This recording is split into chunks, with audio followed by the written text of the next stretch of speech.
咁樣掂住 ，OK。另外咧呢度咧呢個 trigger finger 擺喺邊度好啊？穩陣啲。呢個中心上面咧有個圓點㗎，咁啊冇乜作用嘅，即係俾你有個位俾你摸住佢咁解嘅啫。隻手指擺翻呢個位。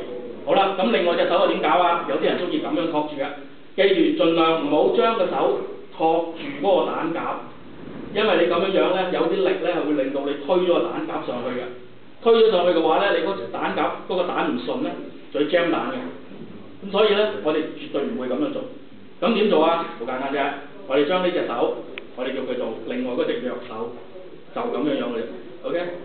將佢4隻手指包翻住呢度，呢度有個彎位嘅 ，OK？ 當你形成咗一個咁嘅有個彎位，將你呢邊嘅雞髀嗰個位咧拍翻實佢，唔好俾佢有空位 ，OK？ 箍翻住，手指公輕輕掂翻住中心呢個位置 ，OK？ 盡量唔好擺喺上面喎，因為大家見到頭先係呢條 slide 咧會喐嘅。開槍嘅時候，如果你隻手指公撳住上面咧，你就阻礙咗佢喐動。OK， 咁樣拍翻住，然後盡量舉翻緊佢。當你完成嘅時候，你應該見到有3隻手指係指住前面嘅，1、2、3，3隻手指公係指住前面。OK， 然後當你向前面伸展你嗰4隻手指嘅時候，應該係呈45度角指翻住地下。如果你唔係45度角咧，咁即係點啊？呢個位係有個空位喺度啦，呢度有個空位你貼唔緊啦。